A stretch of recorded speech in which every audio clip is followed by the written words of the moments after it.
Good afternoon. This is my video response for Chapter 9.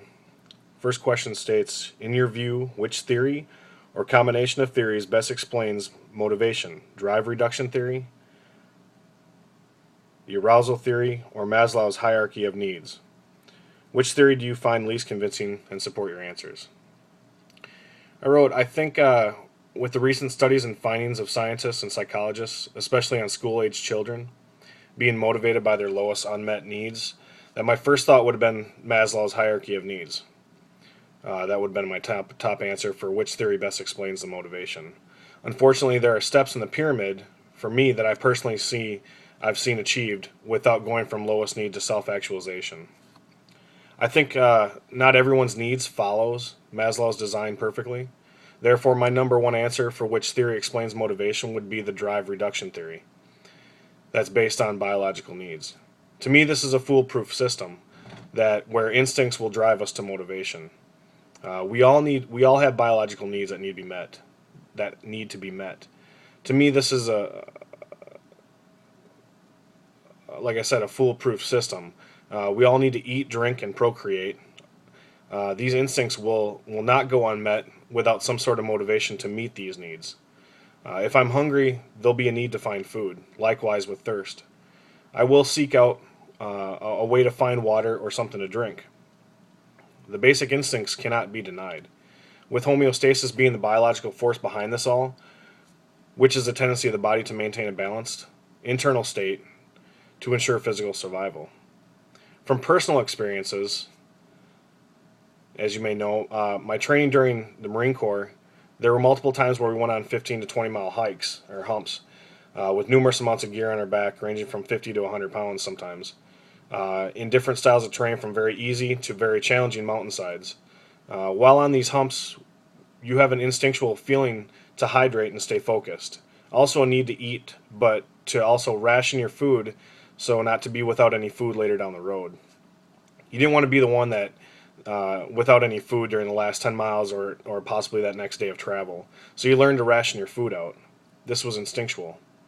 For me, this was instinct, like I said.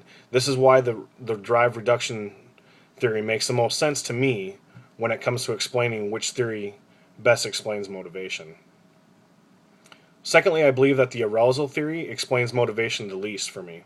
The text mentioned on page 285, noticing people sitting around in a bus stop or an airport and seeing them playing on their cell phones or their laptops, mentioning that waiting is boring and it provides no arousal, so people turn to electronics to stimulate their arousal levels. I tend to disagree with this. I have no problem sitting around for an hour or so or however long I need to stay there or wait without having to turn to electronics to raise my arousal levels. I may check my iPhone from time to time to see what time it is, but I don't feel compelled to raise my arousal level by playing games or doing anything else on my electronics at the time. I think there are some people that need to constantly raise their arousal levels, such as individuals with low attention spans, thrill seekers, and such. I just don't believe that it applies to everyone, unlike the aforementioned drive reduction theory does. Everyone has basic instincts that need to be met. I would also have to agree that arousal is one of the factor that influences attention.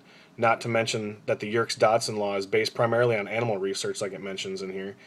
Therefore, we should caution against generalizing arousal theory to complex human behaviors that are mentioned in the text.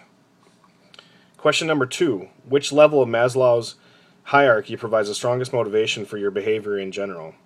Give specific examples to support your answer. The level of Maslow's hierarchy of needs that provides the strongest motivation for me is the safety needs level.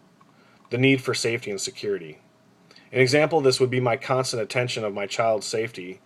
No matter how many times they've done the same activity or been in the same situation before, I always find a way to make sure that it is safe, completely safe, as much as I can control. I still feel the need to regulate these safety standards over 8 years.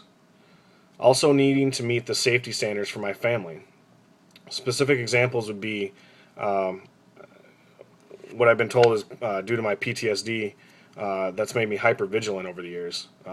Super hyper vigilant to begin with when I first came back, and tailoring off these last few years, learning how to adjust to it.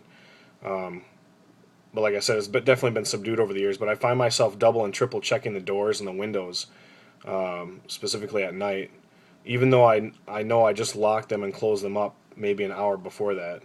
I'll also open the garage door to make sure no one's in the garage, or even shut the garage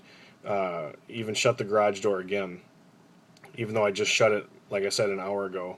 On the security side, my example would be monetary security. I followed a very strict regimen of donating to my Roth IRA these past 3 years, and for me, this is security that I know will be there if we ever run into a trouble or a situation that we need it. More importantly, the security when retirement comes around for my spouse and I.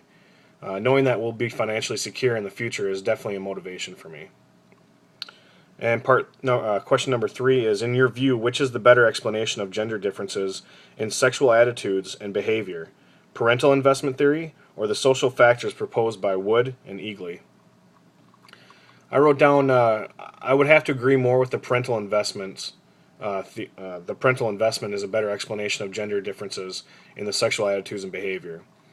I believe that all the things that the text mentioned about a woman's longer investment in parenting is why they tend to prefer men who are older, more stable with sufficient resources, generous, emotionally attached, and strong enough to provide protection for the family.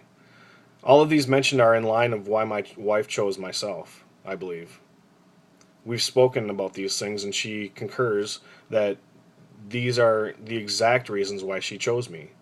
I'm 4 years older than my wife of 8 years. I had a stable career in the Marine Corps. I grew up with my mother and my sister, so I was definitely influenced a lot by the female gender, which I believe gave me a softer side, which attributed to my generosity and me being more emotionally attached than most of my male friends with their girlfriends or wives that I noticed. Also, I'm very protective of my family. With all these factors, I believe that the parental investment to me is the better explanation for gender differences in sexual behavior and attitudes. So that's my video response to Chapter 9. Thank you.